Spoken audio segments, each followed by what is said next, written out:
Council Wynn, will you please lead us in the invocation? Please Thank you, rise for the invocation. Thank you, Mr. Mayor. Let us pray together, please.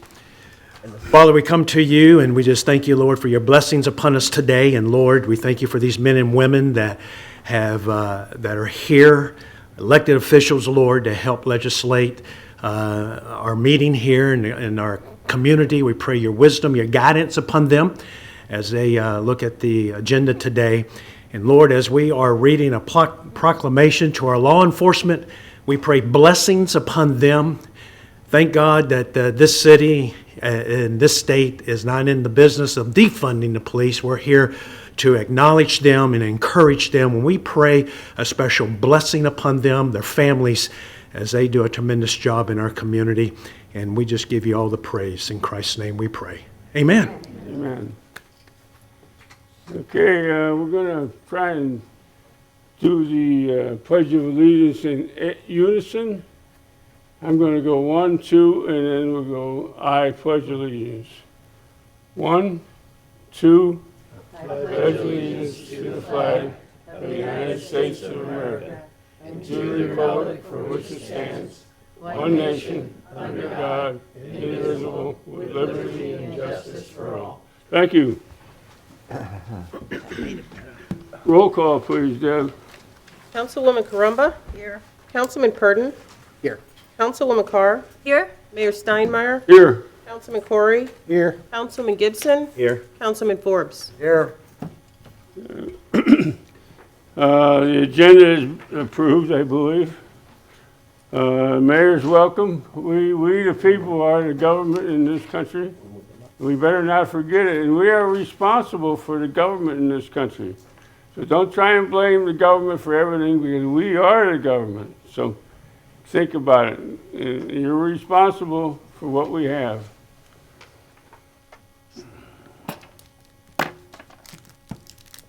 Okay, we have public comment. Anything on the agenda? Any public comment coming forward? Be a boring agenda. Okay, 8A. Jesse Perdon is going to give a proclamation to the sheriff.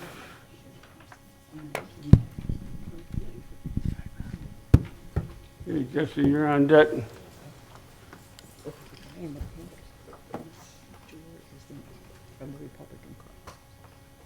Only 2 more. Dave. You okay?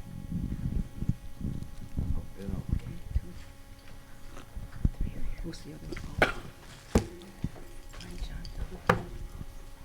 It'll be June 17th. It'll be no more. Come up with this. Blake, could you come? Okay.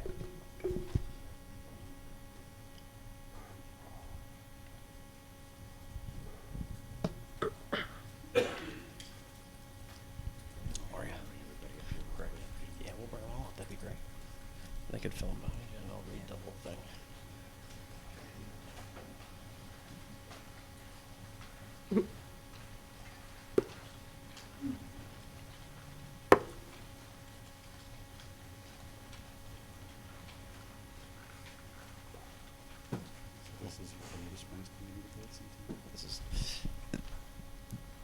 It's such an honor to be able to read this proclamation for you all. As you walked up, I recognize almost all of you.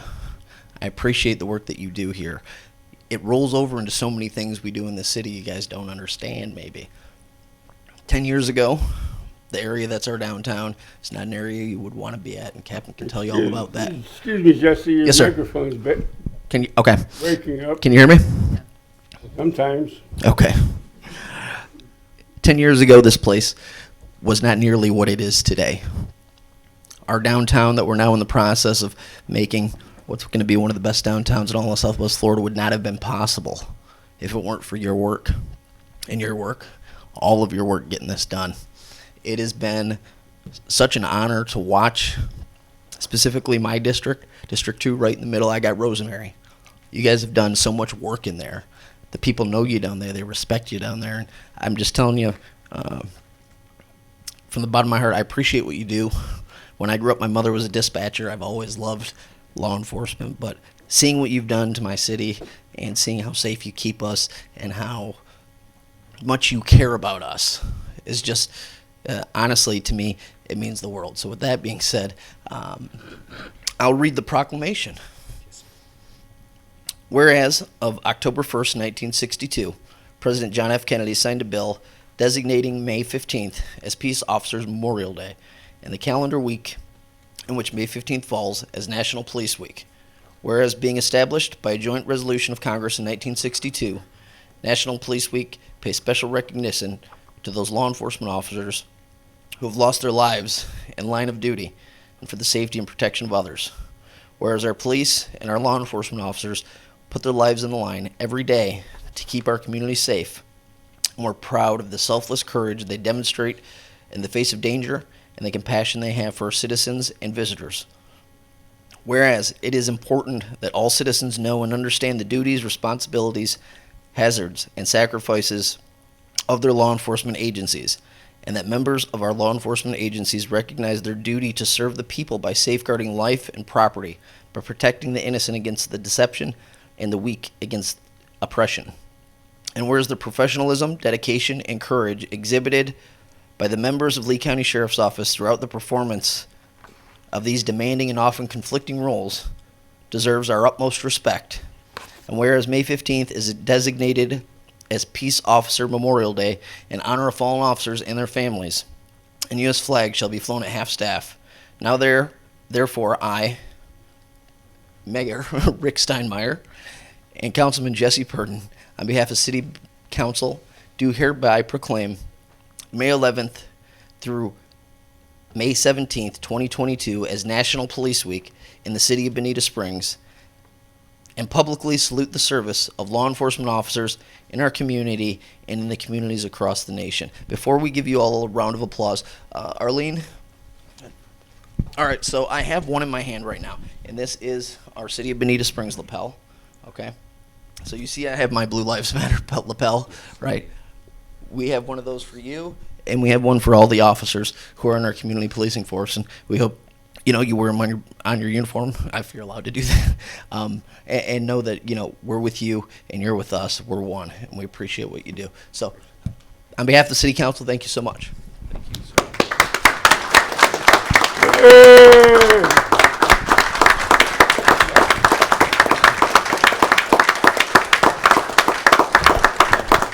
Yes, please. Before we do the picture, I'm going to let the man say a couple words. Good morning. On behalf of Sheriff Marcino and the men and women of the Lee County Sheriff's Office, I wish to thank you all very much for being here, and the City Council, thank you very much for the proclamation. It means a lot to us. National Police Week is a week that's set aside to remember those law enforcement officers that have made the ultimate sacrifice. It recognizes the men and women and their families that have paid the ultimate price. Every year, there's about 60,000 law enforcement officers that are assaulted. Of those, 427, and this is last year alone, did not make it home to their families. It means the world to us that we are here and work together. We as the Lee County Sheriffs alone have lost 11 brave souls. So this is an issue that does not affect only the metropolitan cities. It does affect the entire United States, and it impacts us here, as the Lee County Sheriff's Office. So it means a lot for you all to be here at the proclamation. We appreciate it. Is an honor, and we appreciate our, partnership, our friendship, and the support that you have, because each and every one of these men and women back here are passionately dedicated to go ahead and keep our community safe. So thank you. Thank you. All right. Do we want to grab the official pick, and then we'd like to hand those out too. Is there any, do we have any room? Did you want to come around, Mayor? Let's do it. We're going to do it. Ready? Go. Yep. All right. Ready, go. Yeah, we're going to do another one. We're going to slip. There you go. Hold that one. You going to hold up? I'm sorry, my friend. There you go.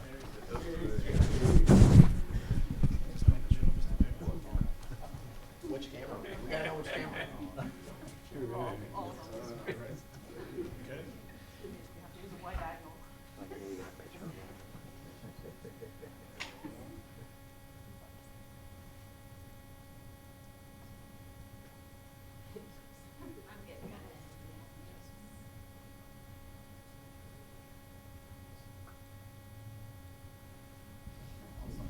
And I've got the lapels. If we could just kind of, yeah, absolutely. All right.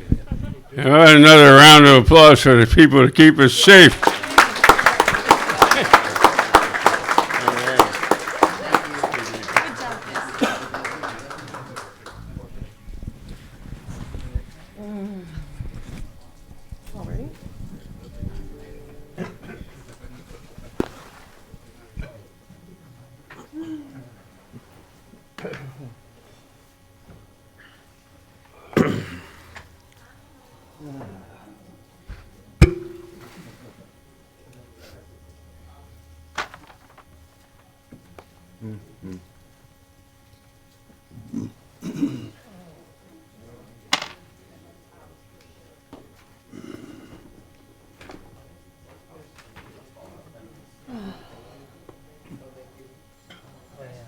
All right. All right. Thank you, gentlemen. Ladies and gentlemen.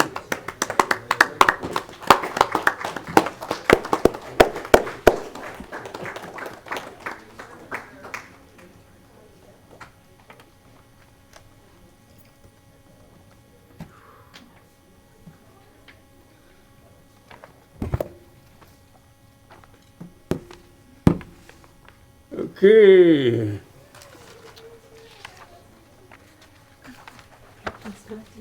Now we go on to 8B, Emergency Operation Plans, EOP. And Tony Backhurst gets the privilege of trying to coordinate these hundreds of thousands of people.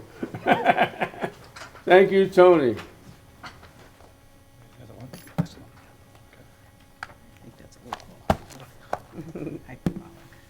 Thank you, Mayor and Council, for the opportunity for staff to present this item to you. I just want to reiterate that this is in compliance with our operations management plan. We try to do this at the beginning of every hurricane season as well, although this is not just our plan for hurricane season, it's our plan year-round.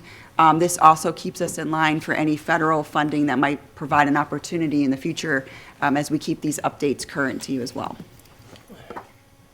Good morning, Mayor and Council. For the record, Tony Backhurst, Neighbourhood Services Director. This has become an annual event that we invite our partner agencies to come and speak and talk about the preparedness for each season. And we've made great strides as we've moved forward, and hopefully this is going to cover off what we've done so far and what we're doing as we move forward. So for 2022, and every year we make sure that our EOP is current and consistent with not just Lee County, but also with FEMA and state requirements. And the actual EOP, I believe, is 72 pages long, full of forms and full of acronyms if you read it. So it's tons of fun to go through. It's very, very important that we do go through and maintain currency for the city. Our staff work in conjunction with the EOC to train ongoing throughout the year, and this stuff is ongoing. Thankfully, Sandra has come from the EOC, and that this is their business, and we're invited to go along with all the training throughout the year, and it's very important, and it's good for a communication standpoint too. We've had some staff turnover through the year, and whenever new staff come on board, we do mandate that all staff do maintain FEMA courses, so they get to go through and learn all the acronyms as well, but it makes sure that when something does happen, our staff are also trained as well. And as we have every year, the disaster and debris removal with Thompson and Crowder Golf, that is in place, so we have contracts with them. And as well as we have locations for the debris already, it's already set out where we would place it dependent upon whatever we are encountering. And this is more hurricane-centric than necessarily emergency management. Our equipment is maintained throughout the year, but we always run through checks, especially through May, make sure that everything, the radios, everything is good to go for communication, which is very important.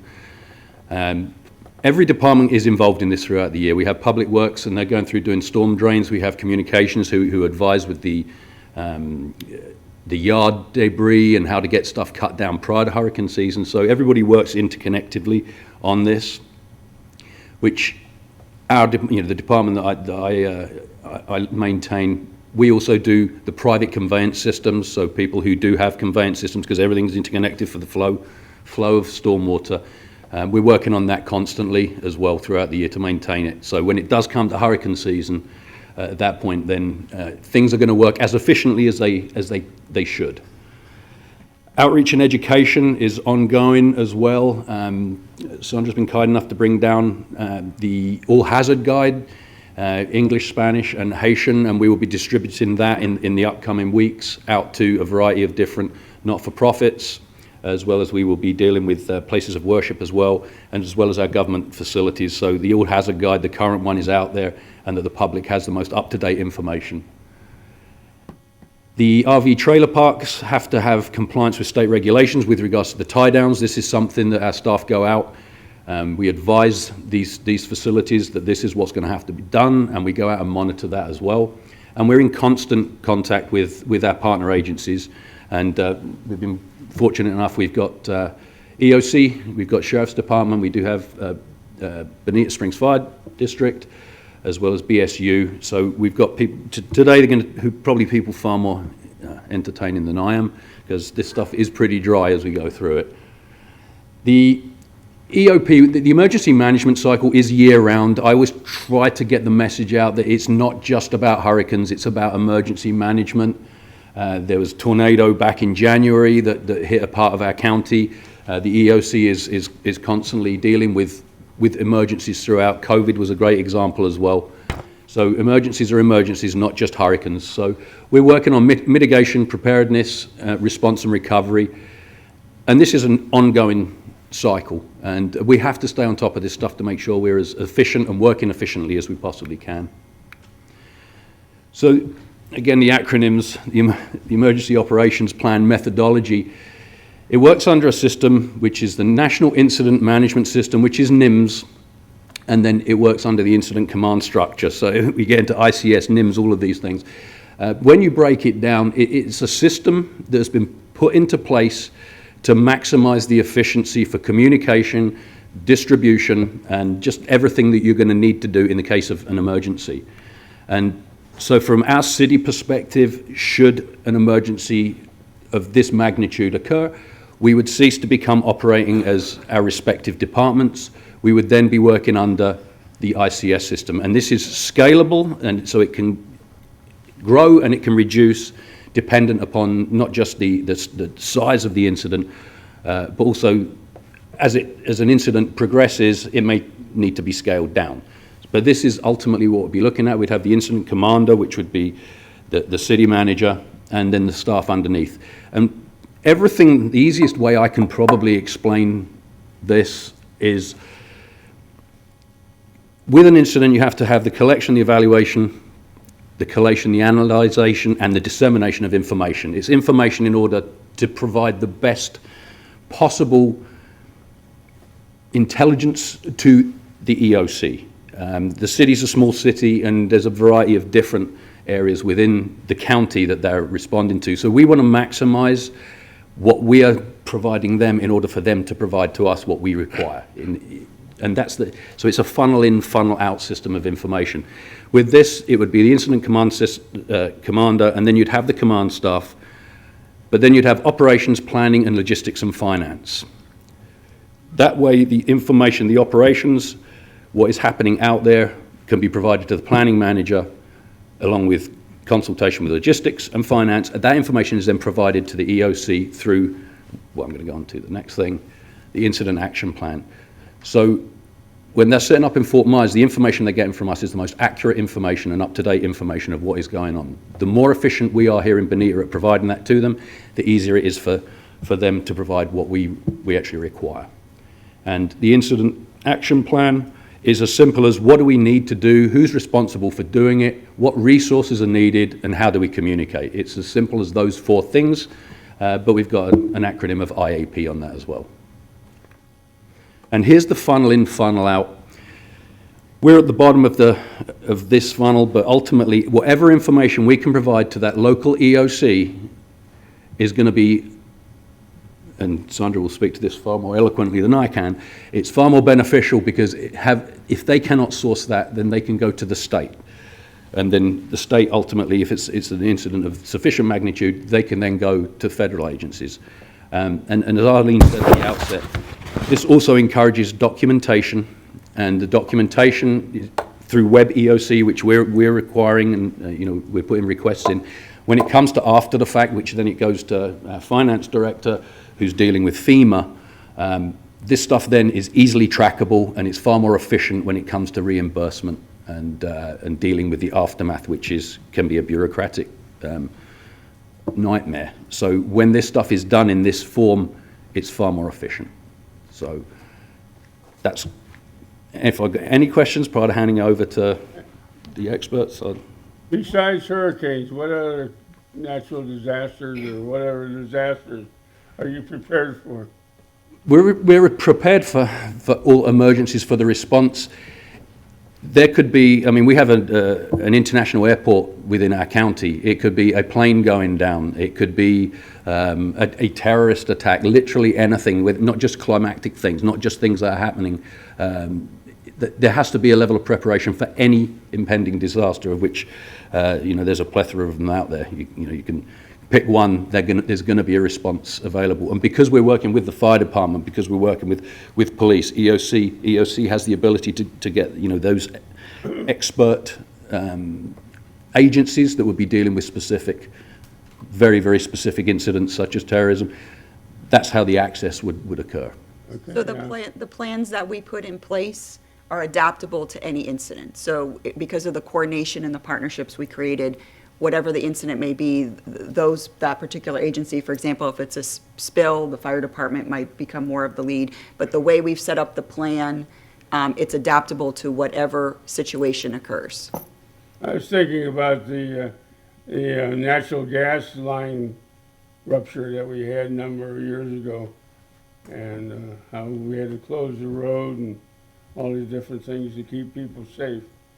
But you're prepared for anything else. Well, the EOC has levels of activation, and they will activate dependent upon the information they're being received, and they have different levels of activation.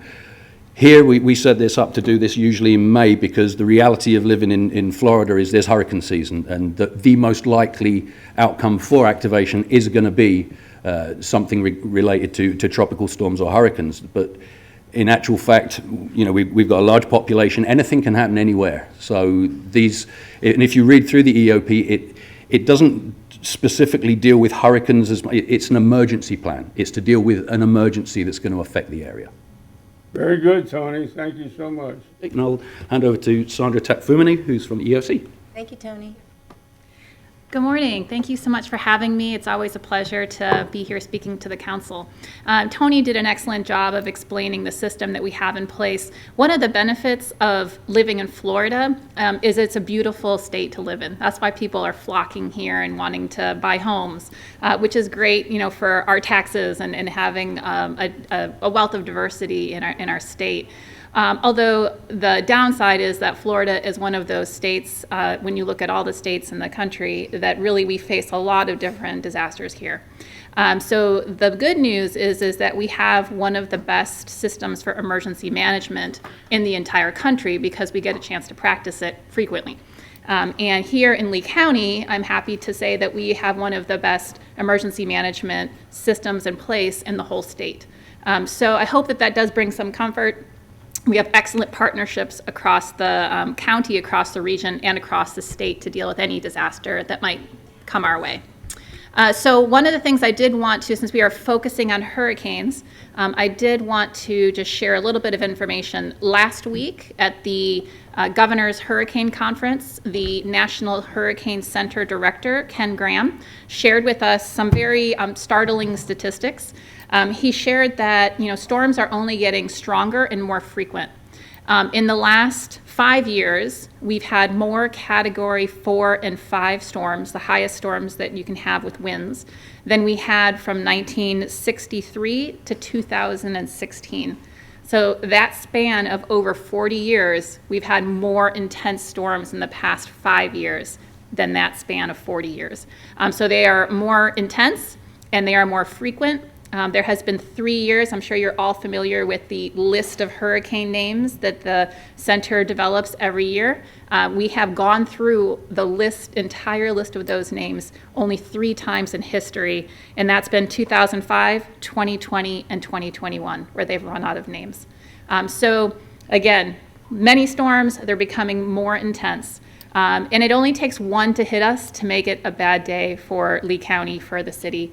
So again, the structure that we have in place, and Tony did a great job of explaining that, the state has 67 counties that they have to interact with and assess what the needs are. There are over 400 municipalities across the state of Florida. So for them to be able to deal with directly each city would be very cumbersome. There's a lot of different needs that will come forth during any kind of disaster. So our role at the county is to get the information from all of our municipalities, figure out what are your unmet needs. We'll be looking to the city to take care of the needs that you can take care of at the local level. Disasters are always managed at the smallest level. So if you don't have any needs, then that's great. If you do have needs and you have unmet needs, then we need to know about them, and we need to know what the accurate picture is, because one of the things we'll be doing at the county level is assessing all of the needs across the county, and we'll be focusing on life safety first. If our resources are scarce, and typically they are at the beginning of a large-scale event, we want to make sure that we're prioritizing life safety and that we are getting those life safety services to the people that need them the most. And then from there, we will prioritize, what other areas do we need to assess and to provide resources for. So the structure that we have in place is a solid system, and from you, we're just looking for information. We're looking for you'll be the eyes on the ground. You'll be getting feedback from your residents, and that helps us to paint the picture to figure out, can we deal with and address the disaster at our county level, or are we going to need to ask for assistance from the state? So we appreciate the partnership from the city, and we hope for another year with no hurricanes, but we are ready if that need does arise. So I'm happy to entertain any questions you have. Yes, in the past, the President of the United States was blamed for not sending in help or something. When does he get involved? Sure, that's a good question. So what will happen if there is a large-scale hurricane, let's call it a hurricane since we're talking hurricanes today, and it's very obvious that we're going to need help, right, at the local level, he can declare a disaster early on and commit resources at the very onset of that disaster. If it's something like our tornado that we experienced in the Iona-McGregor district, where it is an isolated event, and it was a very bad day for the residents that were impacted by that tornado, but it didn't rise to the level where we needed federal resources. The assessment from FEMA was, you guys can handle that at the state and at the county level, then there wasn't a declaration at that point. So really, the president is looking at the county, city, state system to request if we need that help. But if it's so big...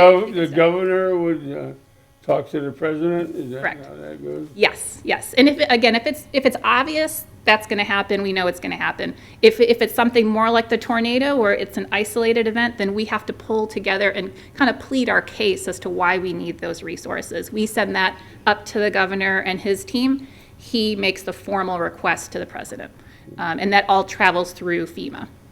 Very good. Any other questions, Amy? I have a question. I asked this question repeatedly, and I still haven't gotten an answer. Sure. In your process, do you evaluate the availability of shelters? Because if you look at our little map, we're not doing very well, Yes. in my opinion. Yep. Is there an effort that would percolate up from the EOC to say, you better find something because this population is not appropriately protected? Yeah, absolutely. And has that been done? Yeah, absolutely. So we have a team, we have 14 people on our team year-round that are focused on emergency management. And we have a part of our team is focused on mass care. So sheltering is part of that mass care that they are looking at. And our county, as you guys are familiar with, we are an extremely flat county.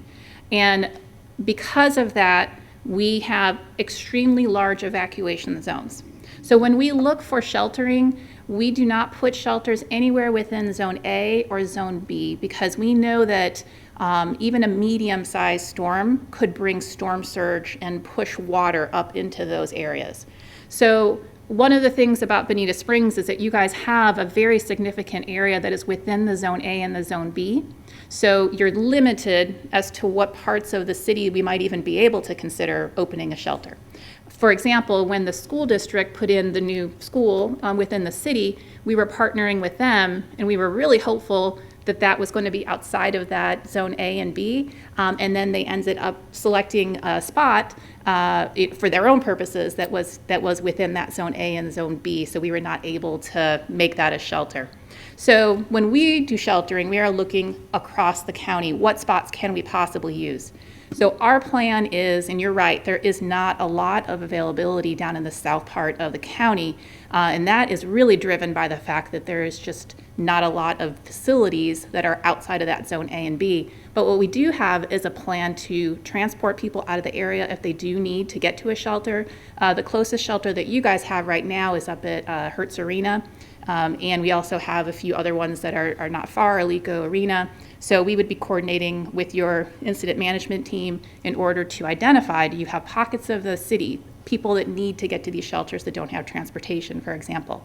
And we can run buses, we can come up and pick them up and make sure that they can get to a safe place. We don't want anyone to weather the storm if they're in a dangerous area in their homes. So we will make arrangements to come and provide that transportation if needed. And one of the things we reiterate is that one of the reasons we're actually doing this right now is so that folks are putting their plans in place. They're looking at if they have pets at home that they need to shelter as well, that they're putting a plan. It's always, if you can evacuate on your own, we ask that you please do that and listen to heed to those warnings if you have the physical ability to do that. And then those folks who actually need our assistance with relocation, we can focus on them. Those who need transportation or have medical needs, specific medical needs, the county and the city can help direct them as best. But if you're able to have your own plan and evacuate, that's best case scenario. Yeah, thank you for that. Yeah, one of our biggest messages is, we don't need people necessarily, even if they do have the means to travel hundreds of miles away, they don't have to go that far. Just get outside of the areas that are being evacuated. So now is a perfect time to make friends that live in zones E, zones D, E, right outside of the evacuation zone. That way you can just go stay with a family or friend. It's going to be so much more comfortable than trying to get into a shelter. Unfortunately, Southwest Florida, we're not the only county, but we're one of the counties that are the most populous, and we have a shelter deficit here because of this Zone A, B limitation that we have of where we can open up shelters. Okay, thank you. Sure. Any other questions? Okay, yes, Jesse. I just wanted to compliment you, and for the folks who are kind of wondering like what the EOC is like at home, I had the pleasure of touring that with the congressman, and I felt so much safer when I left because the amount of resources in this building that you could never, this Hurricane 5 building that has resources from every possible place that you could imagine in the emergency realm. There's connectivity and there's interconnectivity, and each city in Lee County has a seat at the table too. So we would have Matt or Arlene. I think we have 2 seats actually. Each city has like 2 seats. So Estero, Actually, we'll have Brenda and Ellie there. You'll have Matt and Arlene here at the fire. Okay.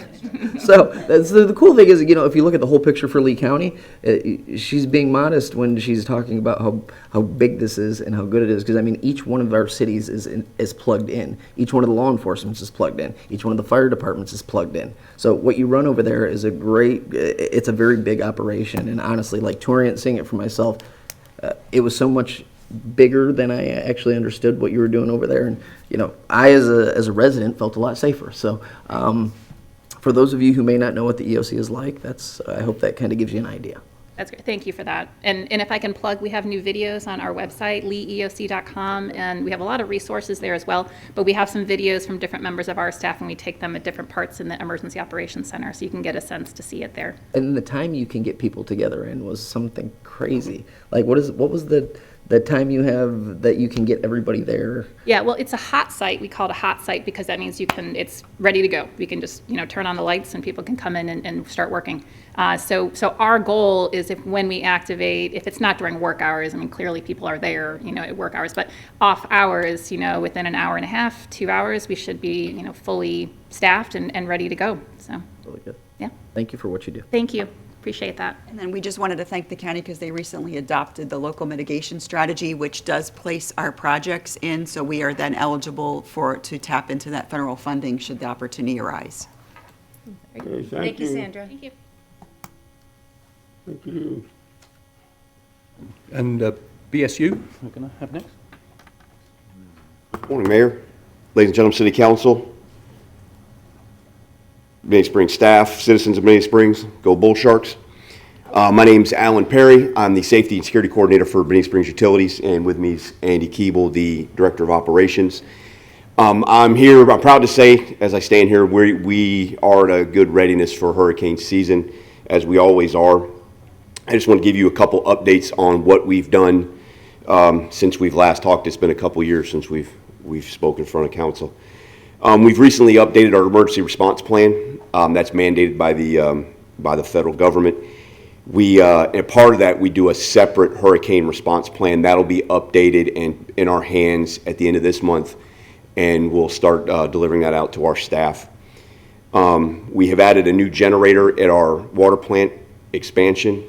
It's a natural gas generator. It's a 2 megawatt generator. So as long as TECO can keep the gas flowing, we shouldn't lose power at the water plant.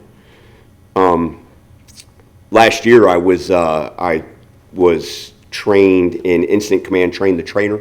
So I'll be able to actually deliver some of this wonderful, not dry at all stuff to our staff up to the 800 level. And more along the line, so even the guys in the field will now have the understanding of this emergency management stuff. And that is all I have as far as our updates. Any questions for the utility? Are you in charge of the stormwater, the drains and stuff? Or who's, No, just the wastewater, the residential and industrial wastewater. who's in charge of the That's us. That's the city. Public Works? Okay, it's Matt's job. All right. Thank you. Mayor, Yes. may I ask a question? During Irma, there were, I probably don't have the correct terms, but you have something like force mains, which I assume need to operate on electricity, and that some of the problems were that the electricity went off. And did you have portable generators that went around and did that? So have you improved the number or the process, or have you done anything different from you did in? Since Irma, they've added 4 to 5 new portable generators. And the utility's in pretty good shape. Even if they were to lose a master lift station, they could get power to that master lift station and keep the wastewater flowing. So when you bring these portable generators, do you just leave them there? I mean, until the electricity comes in, and what's the process? How do you do Yeah, that? they would hook them up, and they're designed to be hooked and left And behind. left. All right, so that as long as you don't have too many of them, so you run out of generators, the wastewater should be functioning. Is that correct? That is correct. It would take a very catastrophic event for us to run out of generators, and that as far as getting lift stations. And hopefully moving. everybody would be gone by then. Yeah, Okay, thank you. no problem. Thank you. Anybody else? Thank you, sir. Thank you, Alan. Deputy Chief Rod from Fire District. All right. Good morning, Mayor, Council, and everybody here today. Just wanted to update you from the Fire Department. I'm Assistant Chief Jason Brode. We have updated our 2022 Hurricane Preparedness Plan. It is in effect at the end of this week. We are also partnered with all agencies that are here today and EOC as well. We are the South County GEO. We set up South County emergency operations for dispatch, Sheriff's Department, city staff, and things like that. So that will be up and running June 1st and ready to go. I want to remind everybody we do have an app that will send out updates especially in hurricane season, if there's warnings, watches, when we have sand on site and sandbags and things like that. So that'll all be updated on our app, live feed, and we're ready to go, supplies and trained, ready for hurricane season. Fabulous. Thank you. Thank you. Thank you. Thank you. And not finally, Captain Leaf for Sheriff's Department. Right. Good morning again. For brevity of time, I will not go ahead and cover what all our partners have already addressed, but I'm here to tell you that you all can count on the commitment of Sheriff Marcino and the Lee County Sheriff's Office. What everybody has talked about here today, we have already done. I've worked actually with Sandra for many, many, many years. She's awesome. Her team is awesome. The fire department, of course, does a tremendous job. And, of course, the city, we have a tremendous relationship. What I can tell you is that, you know, most recently with Hurricane Irma, everything that you've seen and that's been said here actually was in place, was implemented. The city of Bonita Springs was one of those areas that was greatly impacted. You know, when we came through, of course, Lee County is a very large area, but Bonita was hit quite bad. And I remember, you know, actually doing an aerial, you know, survey of the city, and there were a significant portion that was actually underwater.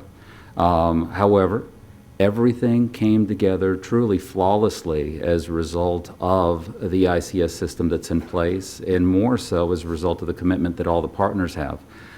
We were able to, you know, get all the supplies that we need. You know, what everybody needs to understand is these storms, as we all know, will threaten us, you know, and we get, and this is the nice part about a hurricane over a tornado. Hey, by the way, 2 weeks from now, it's coming. Okay. A week later, hey, a week from now, it's coming.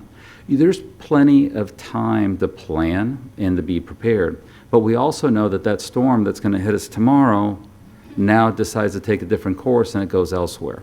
So there's a very fine line. The biggest thing is we are prepared. Sometimes some of the supplies that we're actually going to need, foods, water, other materials that we might need to go ahead and maintain support, that might be 24 hours, 48 hours out. But as it stands right now, all of us are prepared to go ahead and address these issues. I think the message for everyone, including our community today, is be prepared. If you start preparing when a storm or any kind of a threat is just a few days away, that's a little bit too late. There is ample information, especially through EOC and other, you know, partners and even nationally, to where families can come up with a family action plan and ensure that what is needed and the idea of, you know, where you're going to go, what you're going to do. One of the things that we don't think about are pets.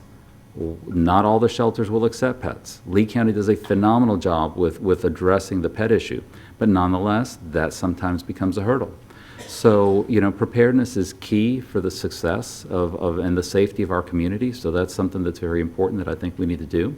And just know that you're all in good hands. We have a team here that's addressed you all today, that we've all worked together in the past. And I can tell you, having done this for a long time, I am very, very impressed with the capabilities of everybody here. So again, thank you very much. And if anybody has any questions, I'll be glad to. Yes, Mayor. Yes, we have a certain number of officers in Lee County dedicated to the city of Bonita Springs. Let's say some really bad disaster, we can have hundreds more sheriffs from Lee County. Yes, sir. Yes, sir. So the beauty is of the relationship that we have.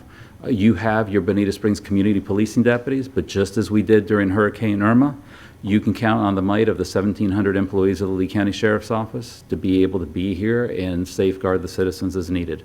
So yes, there's no number. And furthermore, if we do have an event, and again, this is all part of the system that we're talking about, to where Lee County itself is greatly impacted, not just in a region of Lee County, but throughout the entire county, we literally can count on law enforcement throughout the entire state of Florida to respond and provide those same services as well.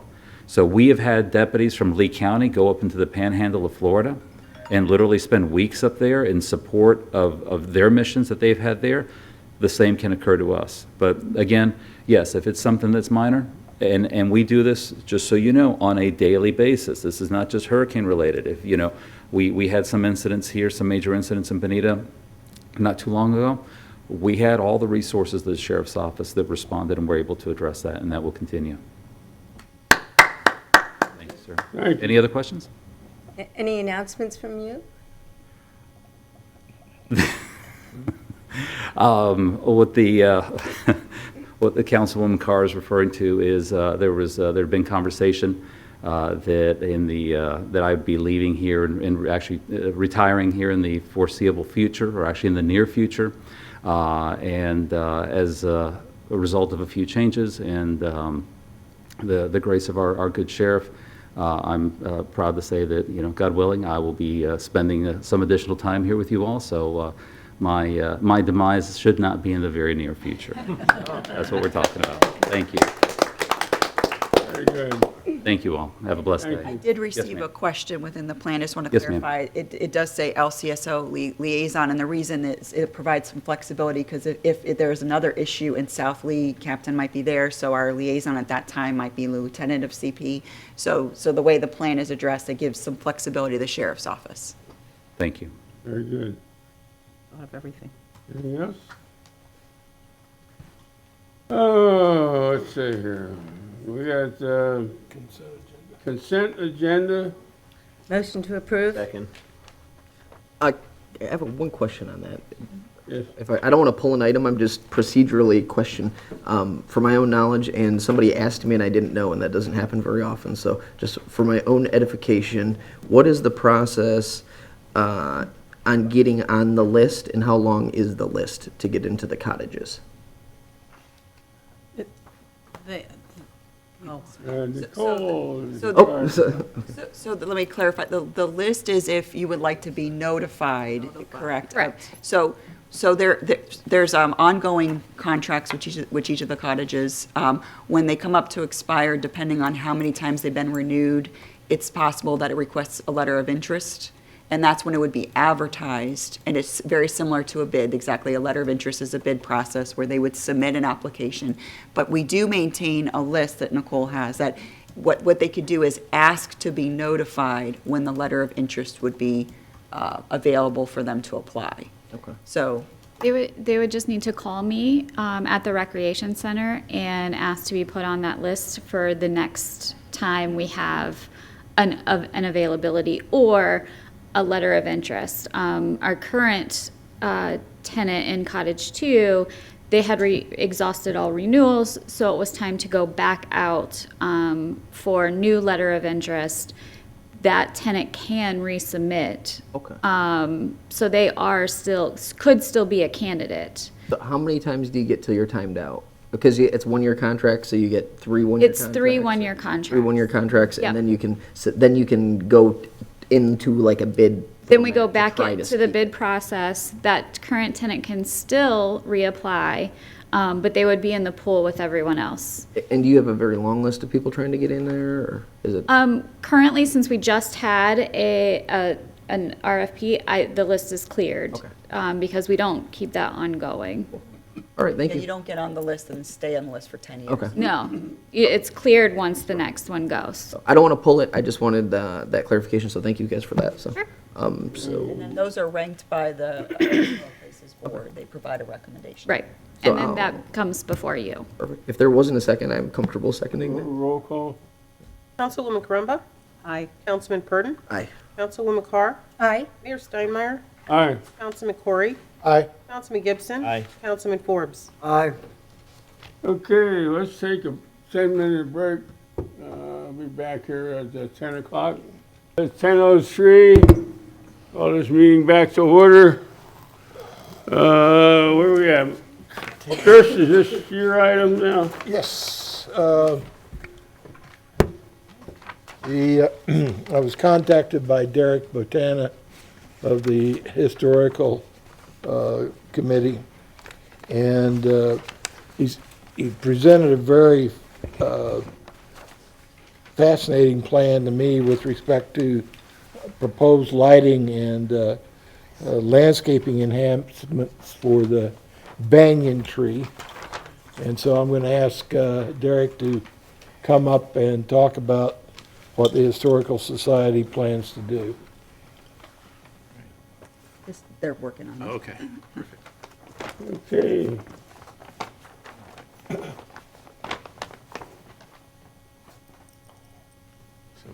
Yeah, it was, Addison sent it. Addison said it was taken care of and loaded. Okay. There it is. There it is. There it is. There it is, Okay. right there. Good morning, City Councilpersons and Honorable Mayor, Mr. Steinmeier. I want to thank you, Councilman Chris Corey, for sponsoring me to speak before all you all this morning, and thank you for the introduction.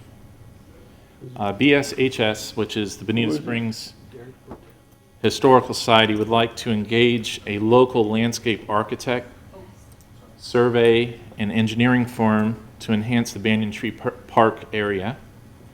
With the city's endorsement, BSHS will contract the firm to conduct a boundary and topographic survey to accommodate the design of an integrated landscape and hardscape area. This would include paths, courtyards, possibly plazas, or other hard paved surfaces to enhance access and use of the park. This would also include an irrigation system for native plantings and a low voltage, possibly solar lighting system to enhance the banyan tree at night. The proposed lighting can be changed to different colors to fit into a statement or a holiday season. And of course, all within the code of Bonita Springs Dark Sky Ordinance. BSHS would like to spearhead this project to include eventually all of the Banyan Tree Square Park, but with additional consideration to the input of the City Council, the local tree committees, public input, and any joint agreements as needed. So this kind of came to me. I'm actually working on the website for the Historical Society, and I was walking around downtown, and that whole park is just so dark, and it's so beautiful. And the banyan tree used to be the focal point of Bonita, really all the way till about 1990s. And honestly, right now it looks a little abandoned, and I think this would be an added benefit for the city, and it's going to look beautiful. So if you guys have any questions. Yes, Fred. Can we make sure that the lighting is LED? Yes. Number one. Number two, at one time there was some plans for some parking around that thing. I want to make sure that no vehicles can get in under that tree or drive over the roots, because that'll kill them. Right, yeah, they're actually going to do a study and actually look and see where the actual root mass of the tree is. And if I could walk over here, what I would like to see is the split rail fencing put around the perimeter of the tree. So it's not going to be a complete circle, but it's going to match the circumference of the tree when you look up. Right. Now, the only thing about it, the circumference of the tree and the roots, they grow quite a bit in 5 years. So you, right. I would keep it way, way beyond it, way beyond. Well, it's whatever council would like to do. Okay, I believe that the staff should come back with a green sheet on what the city, our elected officials have in mind for that property. That is not necessarily the Historic Society's job to dictate what the city puts where. Well, I wouldn't, this is a complete, I'm not asking for any money from the city. I'm not talking money. So we were elected to make decisions. Sure, I understand. Mayor? Yes. I just want to follow up on what you're saying, because that's basically, I have a question to the staff, because we have sort of we're already looking into our visioning of what we want down there. We have other properties, so whereas I appreciate the effort that has been suggested here today, I think we need to have an integrated plan, so I could not even consider this unless I understood how it would fit in with the concepts that we have for the downtown area and our other property that's down there. So when do we think we're going to have some So vision in there? one of the things council discussed, and I think we were going to bring part of the budget is to create a CIP for a review of the Banyan site project so that you could work with an architect, engineer, or planner to decide, and you're going to have to give us some direction on what you want to see happen at that square. There's been lots of talk. There was a proposal done by the city's architect, Sam Vincent, previously of an open-air market there. There was a playground looked at, splash pad. There's been discussion about community hall. There's also discussion about the existing sheriff's substation at that location. So there probably needs to be a workshop from council to decide your priorities there. I think what Mr. Botana is asking from the historical society is this is separate of that idea is what you're trying to propose. So that's a decision of council. Yeah, I don't see, I'm not in favor of doing it separate. I mean, I would love to integrate the ideas that are being brought forth here because, you know, they look pretty good, but unless you see it in the context, I don't think we should go forward with this, but have them be a full participant in that visioning kind of effort that we've done in other areas of the city. Yes, Mike. So you're looking just right around the banyan tree, or you're looking at the whole block there? Well, I'll be honest with council. What I envision is an actual historic square. That was the center of town from the pioneer times to, like I mentioned, around the 1980s. There was actually a slogan in Bonita, "Come meet me at the banyan tree." That was before, the era of social media. There are some historical properties that possibly have buildings on them now. For instance, the Good Bread building, it's just sitting by the Lyles Hotel, actually kind of rotting away. I could almost envision a historical square. We could possibly move some of these buildings, build courtyards around it, have displays, possibly rent them out for city revenue. I'm not sure. But that's what I envision. Because there is a lacking of historic connections within downtown Bonita. Downtown Bonita is changing, but it's important that we try to preserve as much as we can of what's left. Even though, you have a perfect example. Good Bread building was one of the first pioneer mercantile stores. But look at the condition that it's in. I could see that building being moved over to the Banyan Park and actually, restored. Perhaps some other properties in town that have historical buildings could possibly be moved there too, as well. And I think it would be a great asset. Yeah, it's That's overall for the whole block. I'm with Amy. We need to look at everything holistically. But for the banyan tree itself, I totally agree with you. It needs proper lighting and protection.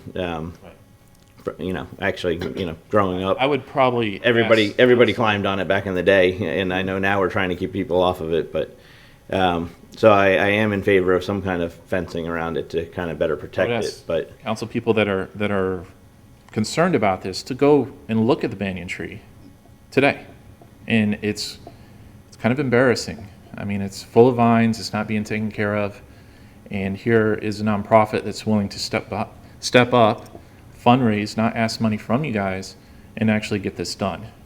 So where I was getting to was, as far as the banyan tree, I totally support you guys going in and helping out, taking care of the banyan tree, the lighting, and possibly fencing around it.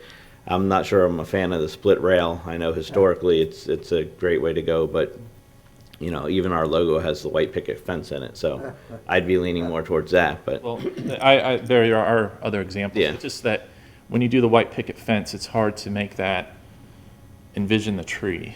You don't want to make the tree, honestly, in my opinion, look, rounded when it's not. Well, in the old days, the kids used to climb in the tree. So if somebody said, "Oh, let's not let them climb in the tree," so we put a bunch of vegetation around to keep the people from having fun with the tree and climbing in the tree. So now the tree's sort of abandoned, sitting there by itself, protected by this other vegetation. It was a very useful, fun thing for the children of Bonita Springs to climb in that tree. Mr. Yes. I just want to thank you guys for the thought put into this and the direction that you're going. I like the lighting. Personally, I'm not a fan of the fencing, but I mean, this is stuff we can figure out later. But the foresight to understand the importance of the banyan tree and the history, and I agree with you, it could be better. So from the standpoint of, you know, the importance that it has with our downtown, I appreciate what you're doing there. And from a historical standpoint, I appreciate what you're doing down there. I see what Amy's saying. She wants to make sure it all just flows. So I think we're all kind of on the same page in the sense that, yes, we want it to be nicer. We just want to make sure it's going to go with everything downtown. So I like the lighting, don't like the fencing, but that's my comments on it. Thank you. Okay, we're going to schedule a workshop on this. Yes. Okay, thank you. Again, appreciate the input and the time and energy. I too would interested in the lighting, but I believe, as Arlene said, we should coordinate. And the city has been talking about this for a while.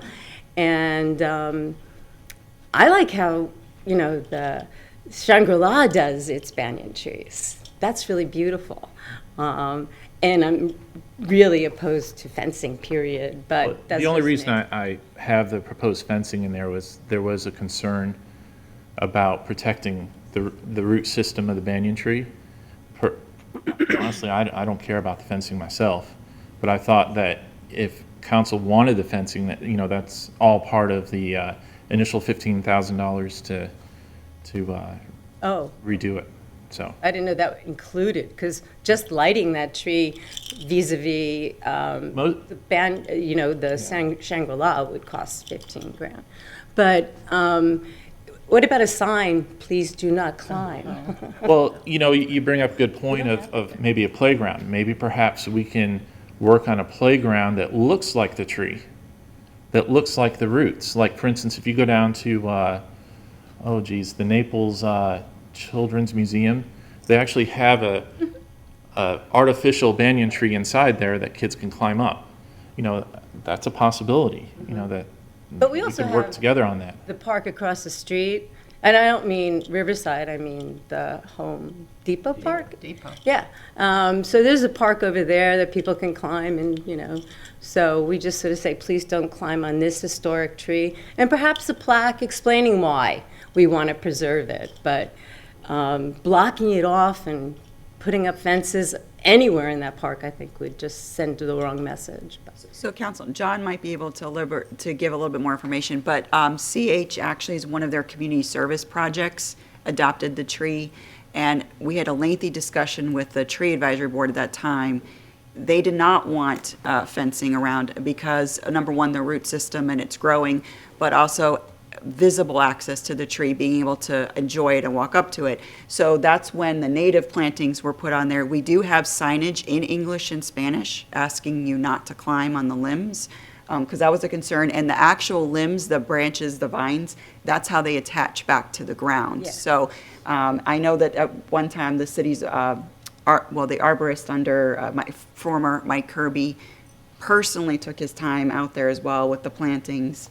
I know Laura Gibson reviews it regularly too, but that's part of a community service project. Those plantings were all just picked as native plantings at the base of the tree to discourage you just climbing into that area right there. So first off, I want to establish that we are not opposed to fun. And secondly, yes, city manager did a very good job of explaining that. There was an issue when that project first took place. There was a lot of swinging on the vines. The vines would break. There was not a lot of aerial root support for the branches as it was extending out now. The plants were put underneath those aerial roots so that they could attach to the ground, strengthen the tree. That's taken place over the years. It's still continuing. I've had several conversations about the lighting and the work out there. I have no issues with any decision council makes. If you decide this is something that you would like to see, in terms of an improvement, we can work with the Historical Society to make that happen. If this is something that you all have your own plans for, we can work with those plans and make those happen as well. I think that right now, we're in a position, at least based on the understanding that I have of this process, where money is about to be spent. And I think the Historical Society just wants to make sure that they're on the same page with City Council before they start spending money on designs and improvements, which was my recommendation that they do. If council is under the impression that your plan needs to take place first, and then we work with the Historical Society, we can work with that. I think that would make sense. If the city knows what it wants to do, and it puts your plans in place and your understanding of what's going to happen in place as far as your contributions and your improvements, we can work with the Historical Society on what can go in addition to that and complementary to that. And I think that would be appropriate at this point. But that's ultimately your decision. That's why we're here today. Sounds like a good process. I think it would be a good idea to do the lighting, I mean, especially we have an outside entity not using, government money to do this. I think we should move forward with the study and the lighting. I agree. And if I need to, I'll make a motion to that. Second. So we're not going to have a workshop first, and then, is the money going to be gone if we take a month? My only concern would be we could put the lighting up, but then you're going to live with that lighting, and then our plan would have to work around it, and whether there would be a better opportunity to do a certain kind of lighting, depending on what the rest of the plan is. You can light the tree, but you're not going to enhance any of the surrounding area because we don't have a plan. And how far away are we from getting some concept down there at all? In regard to time? Well, we would need, so we were planning on putting that in the CIP coming forward. We do have under retainer already DPZ. If you'd like, we can pull the plans back we had from Sam Vincent and work with DPZ. They're already under retainer as a selected consultant. So wouldn't we actually need that anyway because we're going to be doing the bamboo property? Isn't that sort of all part of the same thing? No, so part of what we had was this, we've discussed in the, when Nicole brought forward the properties to you, we looked at redesigning, we've talked about some changes to and updates to Depot Park separately. So that was going to be some concept ideas as well in the CIP. We were going to bring forward this location. So you would want to, you could see how all of those integrate with each other, but you're going to have a design done for each of those locations. You talked about enhancing some of the playground equipment at Depot. It's time for an upgrade. It's almost been 12 years or so. We've had to replace that slide twice. There's probably things we can do to better that area. And then the discussion has come with the approvals of rooftop. You've discussed, because rooftop had talked about a splash area or a water wall. So does that replace or change your ideas about a splash pad at Depot? At Depot and or the banyan tree location. You also have within the agreement with rooftop that the ability for parking on the southeastern corner is still an option there for public parking. So that's got to be discussed as well. So I think they're interrelated, but you're going to have site design for each location. And the sheriff's station. Right. Well, you're going to have to, part of Laura Taylor's assessments is every single building. So we're going to be looking at an assessment of the sheriff's substation and its condition, and whether you want to retain that on that property, whether you want to make the improvements there, or what options we have there. I'm on the Historic Preservation Board.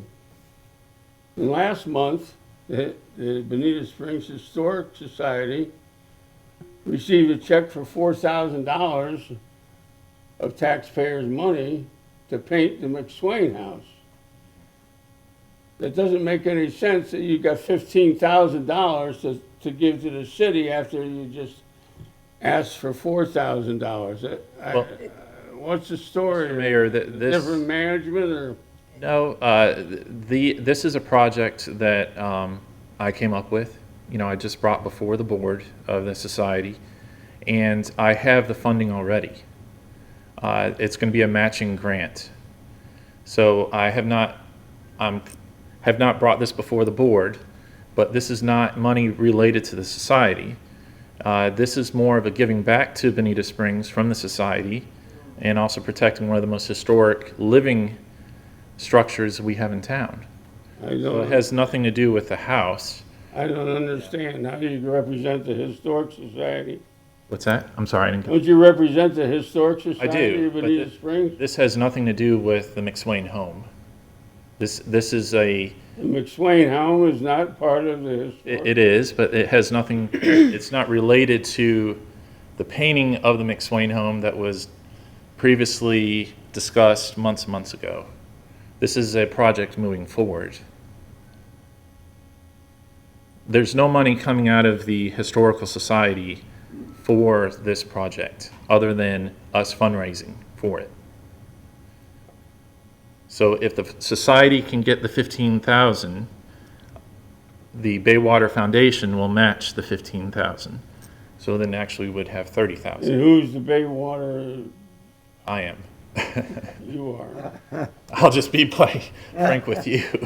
He and Adam both. Yeah, I don't know. my brother. So run for office. We got 7 elected officials up here. Right. That are paid to make decisions. Sure. Right. And I feel like I'm being extorted. Mayor, Thank you. I just think we should go ahead with getting some information from our staff. I think your intent here is good, but I can't even, I mean, I like all these things, but I don't like to look at it in isolation without understanding how they correlate with the other plans that we have. I would like you to be an integral part when we get to the, hopefully, our CIP and direct different entities to design different parts of that area and see how that integrates. And I appreciate the effort here. I agree that it needs to be lighted. I actually like a lot of this infrastructure that you propose, but whether it, it might be better for us to compensate for it in a different way, I don't know, because there's too many uncertainties. That's my only concern. I appreciate this effort so much, and I love all this, lighting. I don't know if we light it, if it would work, or if we might prefer to do a different way, depending on what's around there. But if you just want to light it, that's okay with me too.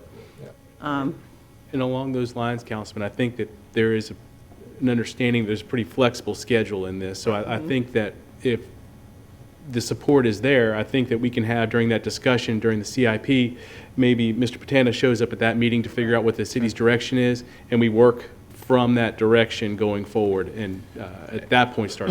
I would like to say, before I even proposed this concept, I did ask staff if there was a study for that square, and I was advised there wasn't. There was really no direction. So then I said, well, maybe perhaps the society can be a partner with the city, and we build something really special, in that park, because it was so historical. There's even a time capsule somewhere in that park. I personally don't know where it's at. I know. Okay. My grandfather helped build the community center back in the 50s. I have a strong connection to that property as well. So I want to see it preserved. Speaking of the community center, it's a shame we tore it down. People are still grumbling and still don't have a place for the community to get together. And if I had my druthers, we're going to put a new community center on that property. And the city, the city will pay for it. What's interesting, before the community center, there was a huge pavilion Yeah. that was in that square. Yeah, we need a gathering place. And Venetians used to go there and dance, square dance. They would have teen dancing. You're talking 1920s, 1930s. Even something like that would be really cool to see back. It wouldn't have to be anything special, just a square box so we could petition it off. I know people on Bonita Beach, we have to rent a place from Collier County to have a meeting because there's no place in Bonita to have a public meeting. So I'm going to ask in the future that we replace the community center with just a box that we can petition off for different size groups and stuff. I hope to put that into the plans for the future. We would love to work with you. And you know what you're talking about as far as they bring the community together. And That was Bonita in the old days, you know, we all got together. Where do we go from here? Yes, Mike? Well, there's a motion and a second. My motion was to study the tree, see where the root system is, and to do the lighting on it. And then if the health of the tree is in jeopardy, if there's things that need to be cleaned up around it, to do that also. And I seconded it. I'd like a more coherent vision and for it to be done at one time, so We waited 19 years. We can wait a few more. Why? So the motion would be to move forward with the study. A vote against the motion would just mean there'd be other options on the table in the future. Well, and there still are other options, because we're Yeah. still gonna look at everything holistically, but the lighting part and the root system at least we'll know where all that is ahead of time, so. I don't see it as it hindering the rest of our stuff, so. It's not spending any city money. And we have no say on the lighting. No, I'm sure they're gonna work with us on, We're gonna work with John. they're working with John, you know, But it's not their property. no, but they're helping us out. Let me be clear about this. All this would be doing is authorizing them to do the study, to spend their money. That doesn't authorize the installation of lights, it doesn't give any property rights. At the same time, it puts the money at risk should the city, through its own planning efforts, go a different direction. May I suggest that you adjust your proposal to have that, at this point, integrated with the planning of the city? But we We're won't know we're what our gonna, we're plan gonna is. do the CIP this summer. We could integrate it right there, where we could give direction, so in case we don't like it, and then they waste their money, which we don't want to do either. I'm gonna leave it as is. I am too. Well, I'm going to vote no. Any other comments? Mayor and Council, I might suggest, we do have a line item for urban design currently. We have under contract DPC. If it's also the direction of council, we could start a scope of services with DPC currently and start that a little ahead of your adoption of your budget, and then still adopt funds within the, to start the project and then still adopt funds in the next fiscal year too, so we can keep it simultaneously going. And, Mr. Mayor, Arlene, would they work with the rooftop so that it's coordinated and the park? Because we have made terms with the rooftop. Correct. Any agreement we have with adjacent So property owners, DPZ would, we would have to recognize that parking area, and they would have to reach out to them. We could also have DPZ consult with the Historical Society too. There's too many moving parts. I'm against this vote. Okay. Call for a roll call, please. Councilman Purdon? Aye. Councilwoman Carr? no. Mayor Steinmeier? No. Councilman Corey? Absolutely, yes. Councilman Gibson? Aye. Councilman Forbes? Aye. Councilwoman Carumba? No. Carries. May I make a motion to have Arlene initiate the DPZ review that you just suggested? Second. Roll call? Councilwoman Carr? Aye. Mayor Steinmeier? Aye. Councilman Corey? Aye. Councilman Gibson? Aye. Councilman Forbes? Aye. Councilwoman Carumba? Aye. Councilman Purdon? Aye. City Attorney, could you explain the previous Sure, so motion again? what you've done is the first vote authorized Mr. Botana and the Bonita Springs Historical Society to move forward with their plans for lighting and some of the hard surfaces and landscaping ideas. And with the second vote, you've authorized staff to engage our own consultants to do a parallel CIP analysis. So at some level, there's going to be some overlap, but they can probably work together to come back with something. So we have no say on what they do. You haven't approved anything for them. You've just indicated that they can go forward and bring back their proposal once it's designed. I thought you said they could go ahead and do the lighting. To do the study? No, I didn't say they could, just do the study. We would need some kind of agreement to do the lighting. Okay. Okay, I guess the motion carries. Thank you.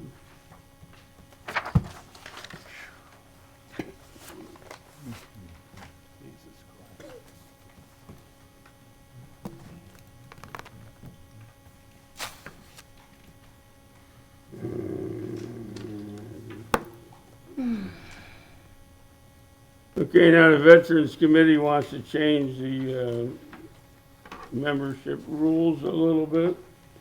Correct, Mary. This is Councilmember Amy Carumba's item, but from what I understand is, it's unfortunate, but we are losing many of our Purple Heart designees, and this would allow them a little bit more flexibility in having a greater recruitment to the board. So, but I'll let Councilmember Carumba. Well, basically, this was proposed out of the last couple of committee meetings, and they want to just be certain that they get a flow of applicants when they need members on the committee. So they're just changing the designation, but if they can't fill, the important thing is not that they crossed out the Purple Heart, but that they allowed for the fact that if someone from one of these categories doesn't come forward and they have an opening, they can just put them in the at-large membership. That really will help a lot.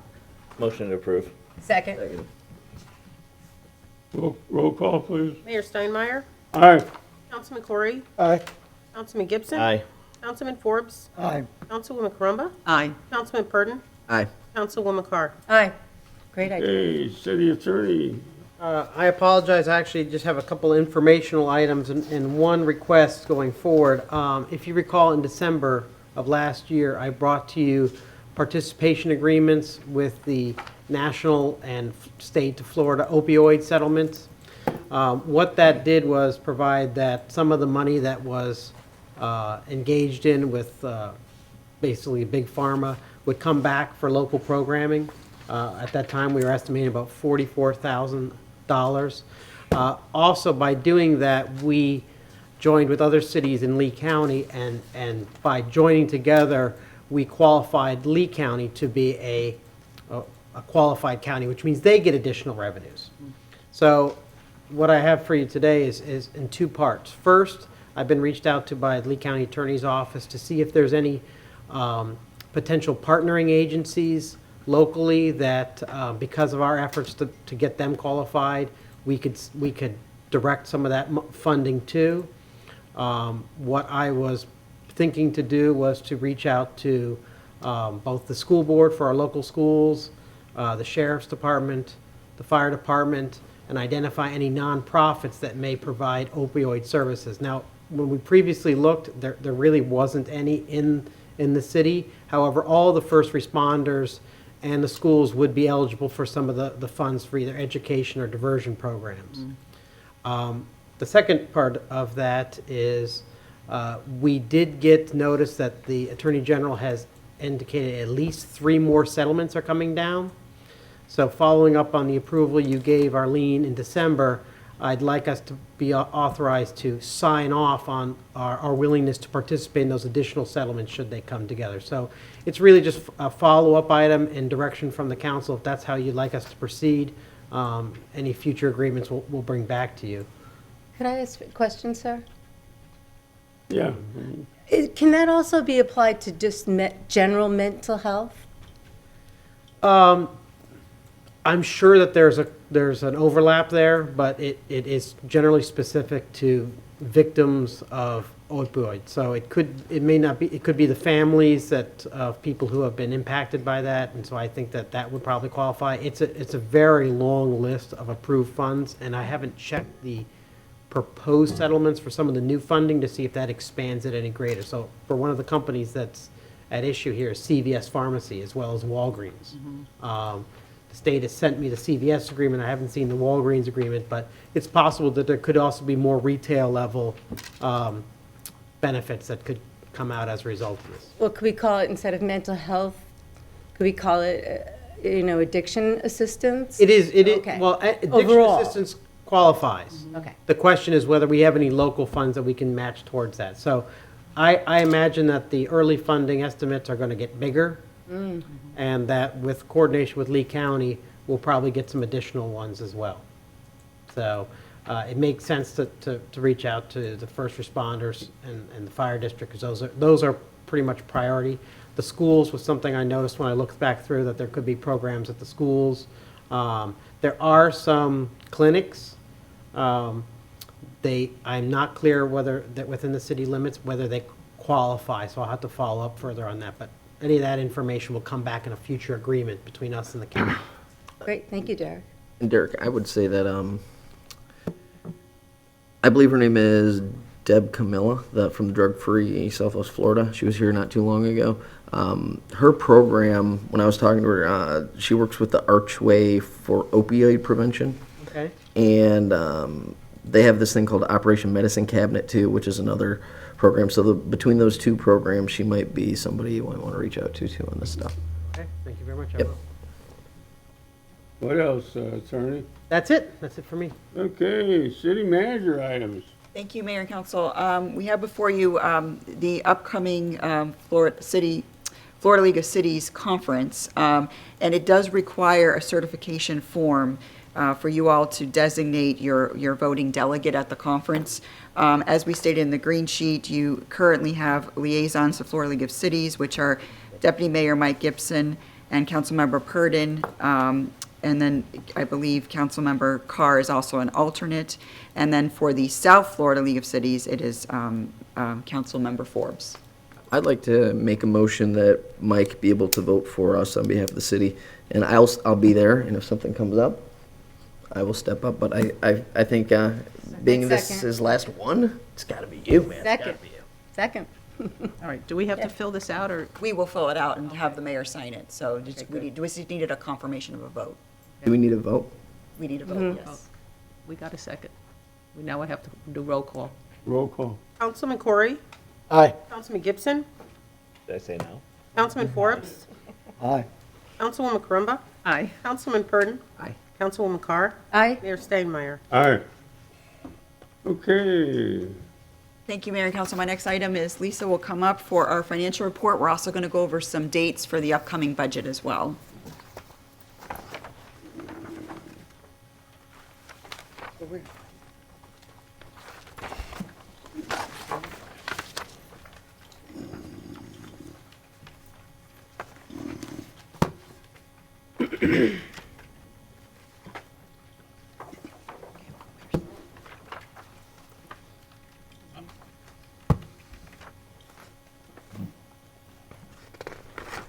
I'm gonna X that out.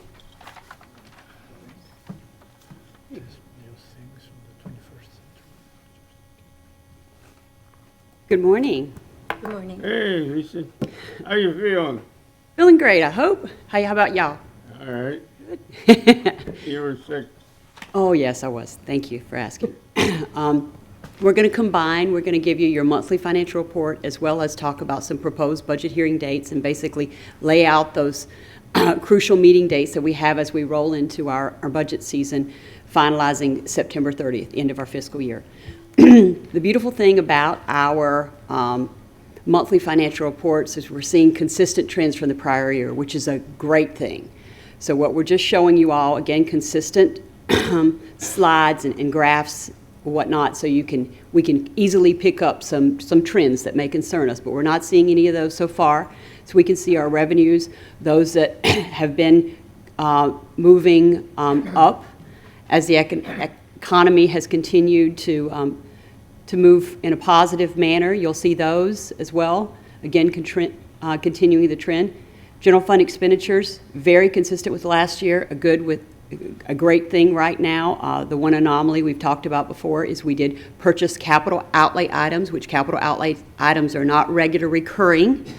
So that's why you see the spike in one year versus the other when we actually acquire and acquire the capital outlay items. Those were the stormwater pumps. Restricted revenue, again, our trends continue. Building permit fees continuing to come down that is a good thing, a planned thing, as we needed to comply with some rules and regs in that area. Road impact fees, again, doing outstandingly this year.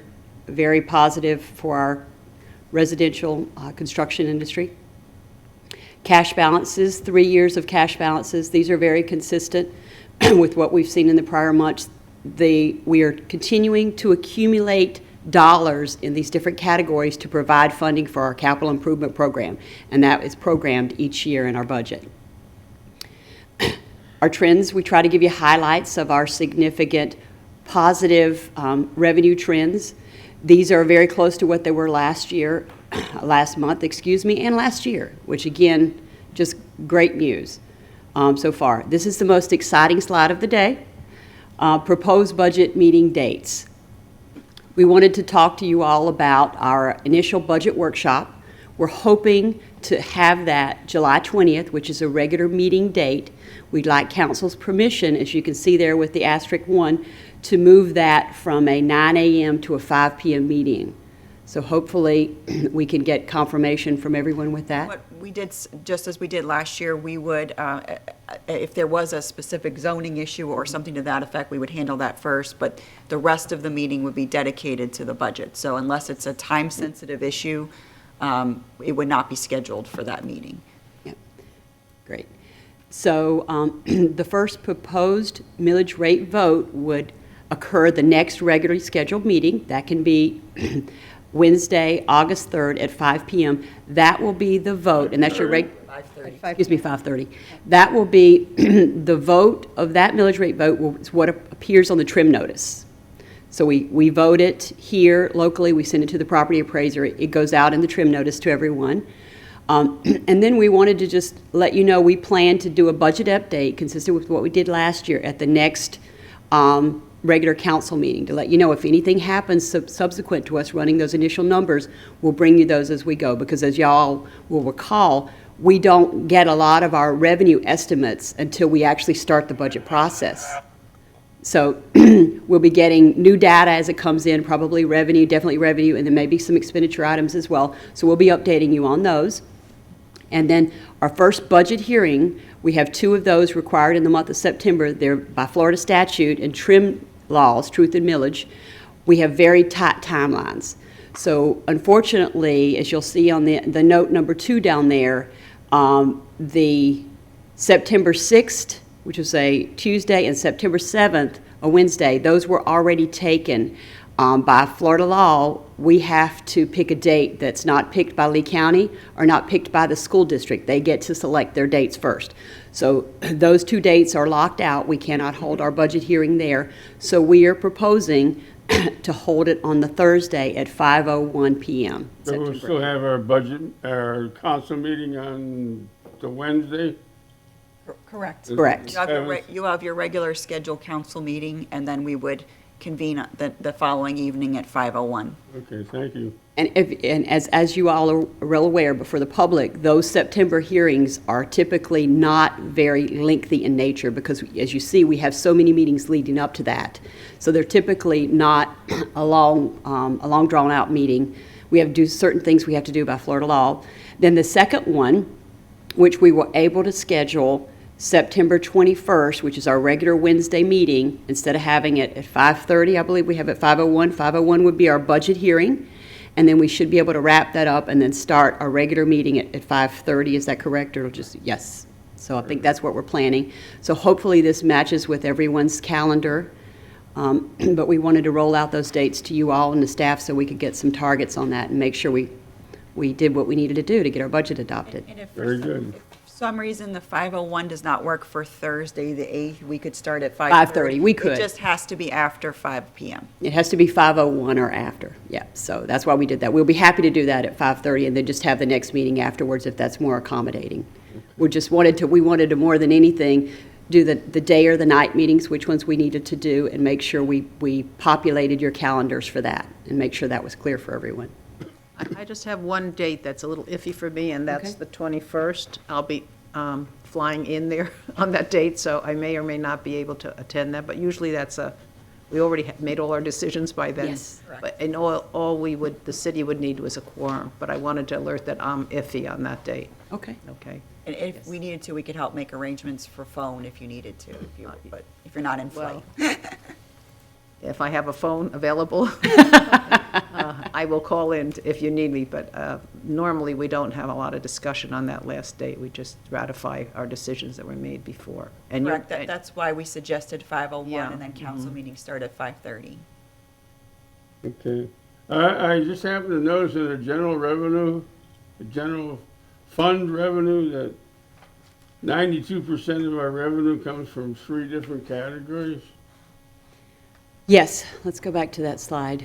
And our percentages, well, this one is actually as of fiscal year to date right now.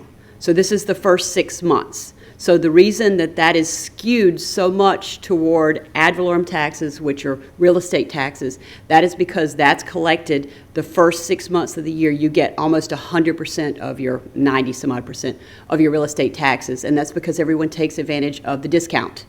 So most people pay in November or by March. Legally, they have to. So that skews the beginning months of the year heavily toward real estate taxes. Our percentages, I don't have them in front of me, but they're pretty consistent with other municipalities with respect to our distribution of revenue. We're not that heavily concentrated in real estate taxes. We do have sales tax. You call it intergovernmental revenue is the category we use, but our sales tax, we have our fuel tax. We have other things that help us as well. I was looking at page 3. Page 3. Yes, sir. Okay, so there's franchise fees, state shares, and ad valorem take up 92% of our revenue. Is that currently, or is that for the year? That's just fiscal year to date. That's not the entire, what we project to be the entire fiscal year. It's more even as we move forward. Again, real estate taxes, we've collected a lot more now. The other ones will come up each month, and the real estate taxes won't move up very much. So by the end of the year, it will be less concentrated into those three. And that's just by the nature of the collection intervals for the revenues, different types of revenues that we have. Some are monthly, some are quarterly. Very good. Thank you. Well, thank you for your question. Let me just close that. Thank you, Mayor and Council. The only other item that I wanted to make sure that everyone was aware of is that we did receive communication from Congressman Byron Donald's office that the congressman has submitted the City of Bonita Springs for a funding request of $5 million. This is not guarantee we'll receive the federal funds, but it will be a submittal, and it's for giving us the opportunity to purchase properties in an effort to mitigate stormwater. It includes large tracts as well as individual property owners who are in designated floodways. So we'll keep track of that process, but we were notified by the office that a submittal was made based on the projects that we discussed last time that we would submit to the office. So that land would go to the city? Correct. It would be funds provided by the federal government as an appropriations to the city to utilize for purchase of and mitigation of stormwater properties. Oh, that's good. Good. All right.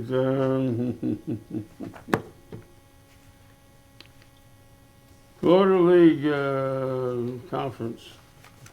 Florida League of Cities. We took care of that already? We're down to the reports. We're 13, number 13. Mayor, okay. You have anything for us, Fred? Yeah, I want to announce I am not contagious. And I'm only wearing this mask as a recommendation of the doctors to make everybody more comfortable. I only have 2 more days to wear it. After that, you'll see me in my full face again. We like you better that way. One thing I want to point out, though, which I think is kind of interesting. Number one, the hospitals are not full of people from this current Omicron 2. A lot of misunderstanding. There's a big surge of that. Secondly, for most people that get it, it's not any worse than a light summer cold, not even a bad summer cold. The other thing that's real interesting, and Lee Healthcare was tracking this, at least in Omicron 1, there are a lot of people, when I say a lot, enough to, it's more than a handful, that have gotten this virus, either COVID-19, Delta, Omicron 1, now you're into Omicron 2, as many as 3 and 4 times. The other thing that's interesting is that just because you had it once before or twice before, the third time you get it or the fourth time, if you happen to be one of those rare people, you can be a lot worse with that case than you were the first time. So the big thing is, a lot of the things that have been talked about as hard and fast rules are not quite as hard and as fast as people think they are. Just use common sense. If you get it, isolate yourself, and that's it. Thank you. Hey, Amy, do you have anything for us tonight? I'm done for today, thank you. Today? Yes, Laura. Thank you, Mr. Mayor. I just want to say we did have the groundbreaking for the rooftop last week, and that's really exciting that finally downtown is being kicked off, and it was very friendly, family-oriented, and it was really wonderful. So, Jesse? Yeah, I want to echo what Laura just said about Rooftop at Riverside. Great event. I'm very happy for the Magnuses and for the future of the city and what that track's going to do for us. And then I wanted to say thank you to Governor DeSantis for making the appropriate changes for law enforcement retirement programs, which then gave Sheriff Carmine Marcino the flexibility, and then luckily, Captain Lee had the will and wanted to stay on. So all of the things had to align appropriately, and they did. And as a result, we're going to get to keep Captain for a long time. So, that to me was news on the dais. So I was excited, and I think the city should be. So I'm very pleased with that. That's all I've got. Okay, Chris? Yeah, a couple of things. The Technology Committee has been working on looking at ways to increase the number of charging stations in the city of Bonita Springs. One of the things that we've realized is that shopping centers can be a good place to put in charging stations. Not that this will require any city money, but working with the owners of the shopping plazas offers the opportunity for private companies like Electrify America to come into those shopping plaza parking areas and to put in charging stations for electrical vehicles.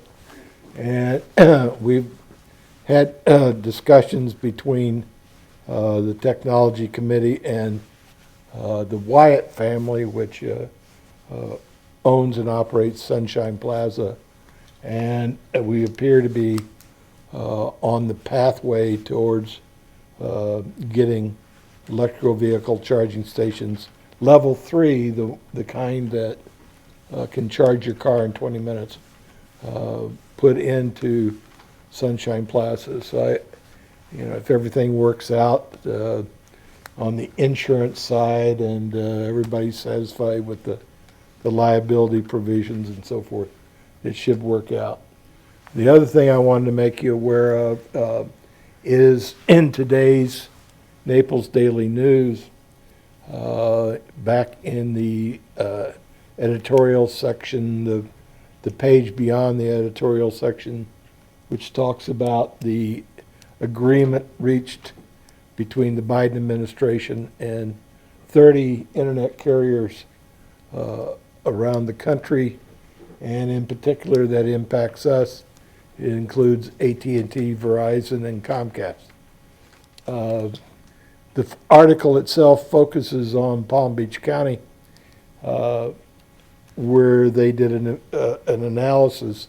There's 90,000 people in Palm Beach County that would qualify for a discounted rate for internet services. Comcast is offering that in terms of what they call their Internet Essentials packages, which would provide up to 100 MIPS of internet service. And the qualification is 200% of the federal poverty guidelines. So roughly, if you're a family of 4, you'd be there at about $46,000 in income. And so I think there's going to be quite a few people in Bonita that's going to qualify. We've reached out to Comcast, and they've already put together marketing materials, and we're going to get that out to the public. We haven't quite figured out how's the best way to do that, but we're also going to encourage local reporters for the Naples Daily News, the news press, and so forth to cover this so that people are aware that it's a fairly simple process to file for this benefit and to get that free service. So I wanted to make people aware of that. Hey, Mike? Yeah, at the TDC meeting, they formalized their beach and shoreline grants for this cycle. And part of that was they did a legislative finding saying that it was could be used for an ADA kayak launch. So I don't know what our timeline is on the Oak Creek kayak launch there, but you know, we could always try to get in next cycle on that if it works out. So. Okay, I spoke Do what? with, Which was it again? The kayak launch. No, I know that, but the TDC. organization. Tourist Development Council. there was a report that we have a new owner at the south end of Big Hickory Island. And somebody has been using Squawk Creek as a kayak launch for quite a while. Well, the new owner says it's his creek, and he doesn't want a bunch of people using it. And there's a little hubbub about it. I got a phone call, and they said this guy was trying to block off Big Hickory Pass, but I checked into it, and it was just this, across from where the water tower used to be, it's called Squawk Creek. It's a little waterway that works its way to the Gulf of Mexico. And somebody's been renting kayaks off of that property. They've been parking on the Lee County Road right away. Now, whether they rent them or whatever they do, the new owner doesn't want them there, and there was some misinformation about that. The sheriff is monitoring it. I talked to Comcast, and the gal's ready with a PowerPoint anytime you want to come down here and do a PowerPoint and explain all the ins and outs on this new federal proposal. If anybody wants me to contact her, I will. Mayor, Councilmember Corey and I have been in contact with one of the local representatives, and they have been providing information to the Technology Advisory Committee. I know all of them, not just Comcast, I'm sure AT&T and others would all want an opportunity to all do the same, but I think we have a plan to distribute the information. That we can also work with the Technology Advisory Board on a press release that makes it clear that there's opportunities for folks too, so. Okay. And to clarify the other item you were mentioning, Mayor, the FWC is actually handling that in coordination with the Sheriff's Office, so it'd be best to let the state agency handle the dispute that's going on there right now. Okay, yes. I'm sorry. At one time, Omar Dror was gonna buy that property, but I understand he didn't. And somebody else bought that property out of Fort Myers Beach. Okay. Amy has I just want to follow up on Arlene. Could you just clarify what the law is about that? Because somebody approached me, I don't know if that's in my district or not, or. I think that's still being Is determined. that's being debated? Well, If you have a waterway on your property, who does it belong to? well, there's a number of issues that are being alleged. So the allegation is that there appears to be Lee County has right-of-way access right up into the creek. The new property owner is indicating that they actually own the creek bottom, which is a very unusual circumstances. Anything navigable, the bottoms are owned by the state of Florida. However, there are instances when that may have been deeded from the State Board of Trustees or from a congressional grant prior to statehood. So that's an issue that Fish and Wildlife is looking into.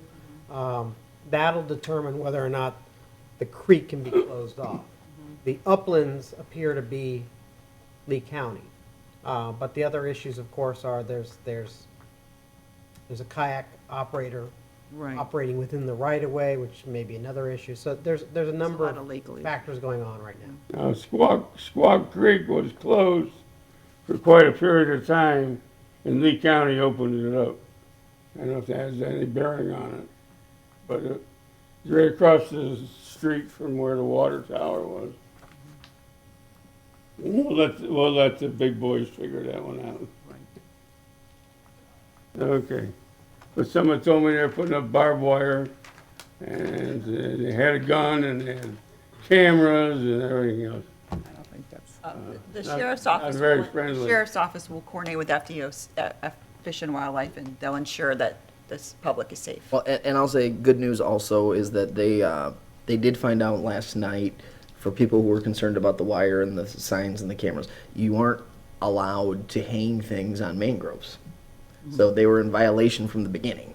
So that is all part of the process, but they are working on it. So yes, it was a bad situation, but they're working on it, and the wires are down.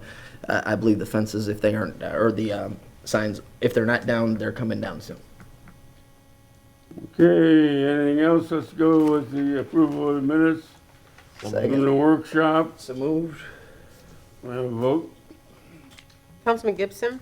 Aye. Councilman Forbes? Aye. Councilwoman Carumba? Aye. Councilman Purdon? Aye. Councilwoman Carr? Aye. Mayor Steinmeier? Aye. Councilman Corey? Aye.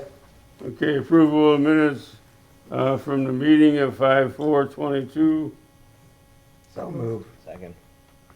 Vote, please. Councilman Forbes? Aye. Councilwoman Carumba? Aye. Councilman Purdon? Aye. Councilwoman Carr? Aye. Mayor Steinmeier? Aye. Councilman Corey? Aye. Councilman Gibson? Aye. Okay, now we have public comment. Okay, we got some people. Okay. Hi, it's Ron George, and from Hickory, Little Hickory Island. And the only thing I wanted to say is all of the press and coverage that took place on the rooftop at Riverside, I think was really great. And our two council people, Jesse and Mike, did a good job on the camera. So I'm really happy. I think it's a really neat project, and I think it really made the city look good. So just wanted to compliment everybody. Thank you. Ron.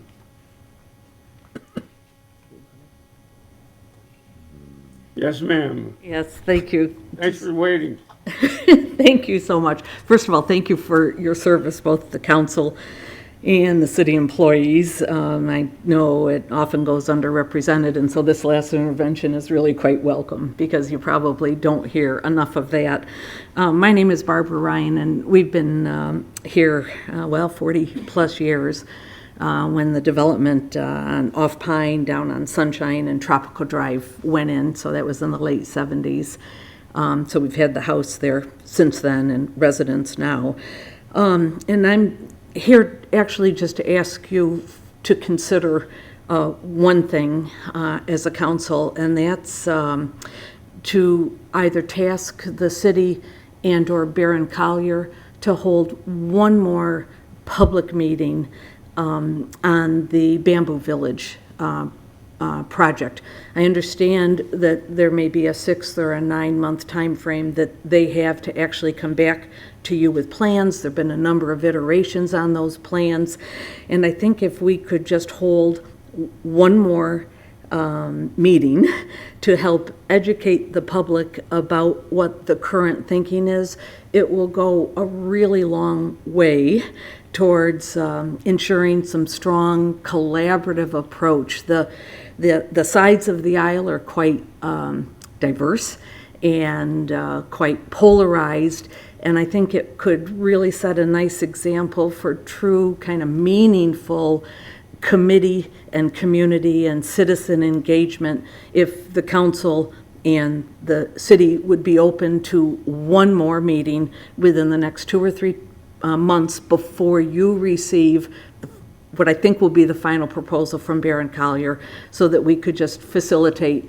that dialogue a little bit more. There are a number of citizens that are quite active in this effort and certainly are willing to help either Barron Collier or the city plan such a meeting.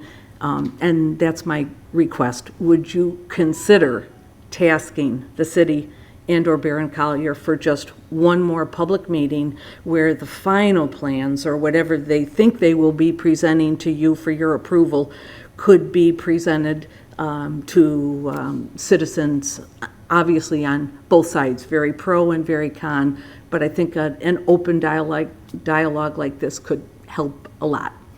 Thank you very much. Okay, now, the city clerk has your phone number.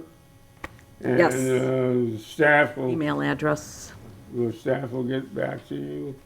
Can I ask a clarifying question? I know it's not standard, but when you're saying another meeting on it after we get the final, we'll have 2 meetings after that, right? Are you counting those meetings in what you're saying? No, I'm counting the 2 meetings that you've already had where some modifications have been done, because I think one of the, from my perspective, I think one of the flaws in the whole process is you'll get their final proposal, vote on it, and then go back out for maybe some additional debate or discussion. And I don't know how, if there were going to be any suggestions, how it actually meaningfully gets incorporated into that point, at that point in the process. Okay, so procedurally, I just want to make sure you understand that we said there would still be 2 public hearings. So you're asking for a 3rd public hearing additional to the 2 that they will have required after they give it to us, correct? I just Yeah. want to make sure I understand what you're asking. Yeah, so I want to be clear, I may not know your legal terminology about a public hearing.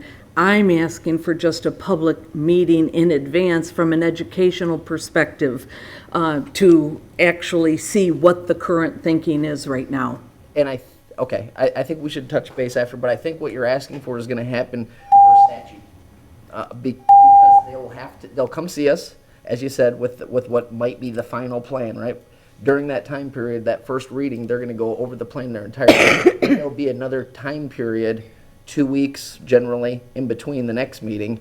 And then during that entire time period, so the public has that meeting, the 2 weeks between, and then they have the following meeting prior to any votes happening in regards to finality. So you'll have 2 of those. So I just wanted to clarify, you're asking for a And 3rd. both of those occur before you each have to pass Yes, your... those will already be there. Okay, and then, thank you for that clarification. And then one last thing, the expected time frame for the receipt of this next version from Barron Collier is what?